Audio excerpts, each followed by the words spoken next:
What's up, everybody? Day number 4. We have just finished the group stages of MSC 2023. We got Abstract here today, all the way from Singapore, and as well as LaFell, one of the two biggest boys here on the casting desk. We're going to do the recap here today with me, Giddy, and Q. Let's start it off with game number 1. This is going to be Fireflux Impunity versus Team Evo, and this time we're going to be starting off with you, Abstract. What are your thoughts? What are your opinions? Team Evo versus Fireflux Impunity, right? It definitely seemed as though Evo had played relatively messy-ish. Like they probably don't.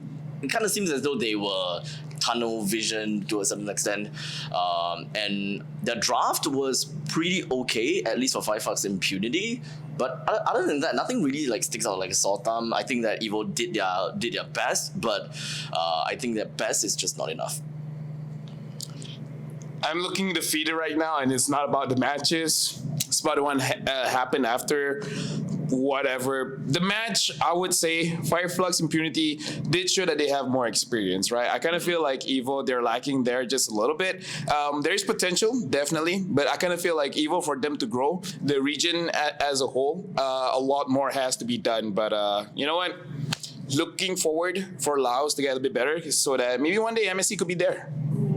I think Team Evo has a lot to learn. Fireflux Impunity, Wombo combo draft, Ooga boonga, have my all press buttons, clean up shop. That was a very devastating game, 2-0. We move on to our second. Oh wait, Fireflux Impunity, sorry to you guys as well. I'm very sorry. We'll give you some more context in a little bit. Tooltip, let's just slap that right up there. Now, moving on. Match number 2. This is where we got to see Outplayed versus... I see why you put an ED in that. Outplay. Thank you for the catch. Outplay versus Burn X Flash. You're not wrong. You're welcome, by the way, Burn X Flash. Not wrong about Outplayed. I mean, let me tell you, before we get into it, the Cambodian crowd is ridiculous, right? Have you ever felt the floor shake like that for literally the smallest of things? Oh, they picked their first pick. And the whole world hits one skill shot to poke. Shema, drinking water. In a good way. The Cambodians love their Cambodian teams. We'll start off with Abstract once again. Shema, that guy's a beast, and he still dare says that he's not doing well. I mean, he made a highlight reel for himself. That's TikTok worthy. All in all, I would just say that Outplay, they just don't seem to. It's kind of like the same thing as Evo, right? They don't seem to really understand what they gotta do. And in team fights, it's just like if they want to build, it's like full on build without much communication at all. Okay, fair. What about you, LaFell? I kind of feel like D7 with his parents being there got quite a big buff, especially the Franco. Right. Dude, I mean, again. D7? Okay, here's the thing. I'm really gonna talk about game number 2 because game number 1, that's not even fair. Yeah, the fact that they got a Novaria and they keep stealing the buffs. Outplay, best player used the joy in the jungle, did not happen. Like game number 1, let's just pretend it doesn't exist. It's better for the mental health of Outplay as well. Which, by the way, I kind of feel like during NACT, they look way much better, right? So I kind of feel like either they're mentally not there, or like we said, the crowd just got to them, man. Because people will go into interviews and be like, nah, it's fine. We don't mind that much. But legit playing on stage with very high stakes and having a lot of voices, like again, he said that the ground was rumbling, probably got to them. Legit probably got to them. I think that Outplayed, yeah, I agree with you. NACT, they played so much better, but I think that's one of the testaments to playing online rather than having consistent LAN tournaments overall. Like game 1, it's so clear that they were playing nervous, right? They were playing not to win, but not to lose. We weren't getting to see, the full potential from all of the players. I mean, the experienced ones definitely got punished hard. Hoon especially got hard targeted. Game number 1, forget about about it, you know? Let's pretend that didn't happen. Game number 2, they had some good opportunities. And No, early and mid, they did it very well. they did really well. They pretty much got like the entire game Yeah. until they kind of like lost that second last fight. Until Donut started 2-3 shotting people on the Leslie. Oh yeah, that's true. Yeah. There was some big outplays from Donuts as well. He could have died, right? I'm pretty sure he could. He could have died, but somehow the first thing that comes to mind, hit that bloody creep and somehow get his health back and enough to save the day. It was crazy. It was a crazy match. If you guys didn't check it out, please, it's worth watching how nuts Burn X Flash was actually playing at that point of time. But that also is just a testament to the lack of experience. And also, it's very clear that when nothing is happening in the game, it's very easy for Outplay to kind of like go into that autopilot mode. You know what I'm talking about, right? You're kind of walking around, you know, like pointlessly, aimlessly even. But we now move on to our very last match of the day, Todak versus Blacklist. I was so excited for this match, but man, it was pretty hard to watch. Let's just watch game number 2. You know, just talk about game number 2. I'm happy about that. Yeah. I'm happy about that. 1 and 3, who cares? Forget about it. Yeah, I mean, that's the reason why I put Chiku as top 1 marksman, right? He deserved it in game number 2. Exactly. 1-4-0 MVP. How do you even end the game like that? Chiku made it do it. He did it. 100% damage to the tower. 20k damage. The one that hammered the nail in the coffin, whatever the hell you want to call it. Yeah, the final nail in the coffin. Yeah. He only had 3 kills. Yeah.